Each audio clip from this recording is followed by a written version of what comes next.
Now, the Railway Safety Regulator needs to get its engine in gear and get the network back on track. And that's the warning from Deputy Transport Minister Lisa Mangcu. He was responding to the 2022-2023 State of Safety report. It paints a worrying picture of the state of the railways with almost 11,000 negative events reported. To get more of a perspective, we are joined by the regulator's CEO, Mmuso Selaledi. Good afternoon to you and thank you so much for joining us. Just looking at the report and how it was compiled, some of the information is either unaudited, but nonetheless, give us an overview of what the report says.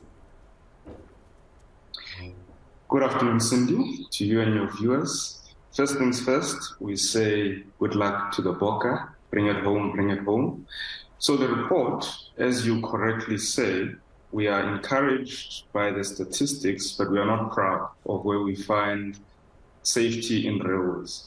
We are the Railway Safety Regulator. We are an entity of the National Department of Transport. Section 20 of our Act requires us to report on an annual basis the safety of persons, passengers, and the environment within rail operations. Section 37 compels operators to report occurrences to us, and the report in broad strokes tells us that there were in total just about 10,400 occurrences in the year under review. You find them in two baskets. One is operational occurrences, which is the normal business of moving trains, either in a yard, on the main line, on a siding. Then there are security-related occurrences, which relate to theft and vandalism. The operational occurrences are coming down just a bit. They are now at around 1,000, just below 1,800. However, our concern is around the security-related occurrences, which have gone up just above 8,600. You put this in a context of lower operator productivity. So operators, their productivity is down around 15% for the year, which is a bit of a concern for the railway industry. So on the operational side, occurrences have come down, but on the safety side, they've gone up. All right, let's just look at the passenger decline in terms of accessing rail transportation or as a mode of transport and what the figures indicate there. What are the contributing factors to the decline in passenger commute? So if you look at the numbers, we have two main operators on the passenger side, even though we have other operators, heritage, steam, and other forms of operators. But the two main, as viewers would know, is the Gautrain Management Agency, which runs what we call the Gautrain through the Wombela Operating Company. Then there's PRASA, the Passenger Rail Agency of South Africa. On the Gautrain side, they've actually doubled their ridership numbers and are beginning to return to pre-COVID levels.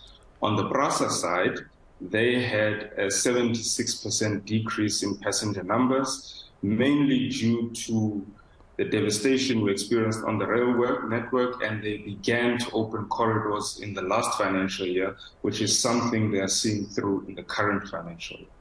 And Mmuso, sometimes we look at things very nostalgically in terms of if you had only a rail as a mode of transportation, especially interprovincially. And now when you look at the infrastructure and what could have been prevented, we're sitting with vandalism at high levels and also capital investment that had literally gone to waste. So let's look at the infrastructure investment that is required to restore those rail tracks that have been vandalized. What does the figures say? So from an infrastructure investment point of view, on the passenger side, government has actually committed a lot of funds. And as the Passenger Rail Agency itself explains, they've spent their entire capital budget in the prior financial year, northwards of 10 billion rand. You see that in the corridors that they have rehabilitated, the Mabopane line, other lines in Gauteng, in Durban, and they are working on the central line.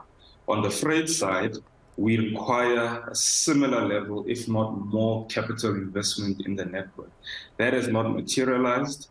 Transnet has suffered from the well-publicized issues around the spares and not having access to their locomotives. But the theft and vandalism on their network is an even greater impact because then they cannot run trains. They need to spend again to replace the very cable lines that have been stolen, the network that has been vandalized, and they haven't had a similar level of capital injection on the capital side to be able to rehabilitate the network.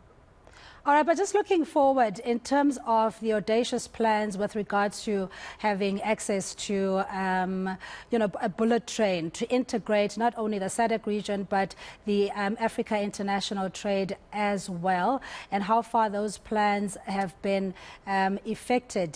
Mmuso, if you can just give us an indication. I know President Cyril Ramaphosa, I think it was in the 2019 State of the Nation address, had spoken about interconnecting Africa using primarily the rail infrastructure. How far are we with that particular plan? As you correctly say, the President has made it a priority. That priority translates into the Minister's Performance Agreement. We are a railway safety regulator, so we are not a policy entity, nor do we implement policy in that perspective. But where it relates to us, we are developing what we call a high-speed, we have high-speed rail standards. We are then developing the regulation, which will then put in place the regulatory mechanism for safety around the introduction of high speed. The National Department of Transport is developing what they call the high-speed rail framework, which will articulate capital investment. Mmuso, I'm referring to your particular jurisdiction when it comes to risk assessment in terms of what the plans are at a national level to integrate not only SADC but the continent in general. So what is it that the regulator, your role in particularly making sure that we mitigate the risk, ensure that it is within budget and those kind of things? So as a regulator, we have regulatory standards which we have promulgated. We are a member of the Southern African Railways Association with member states across SADC. We then pioneer what we call the Regulators Association of Southern Africa. And through there, we have a mandate to harmonize. That mandate we see through common standards throughout the member states.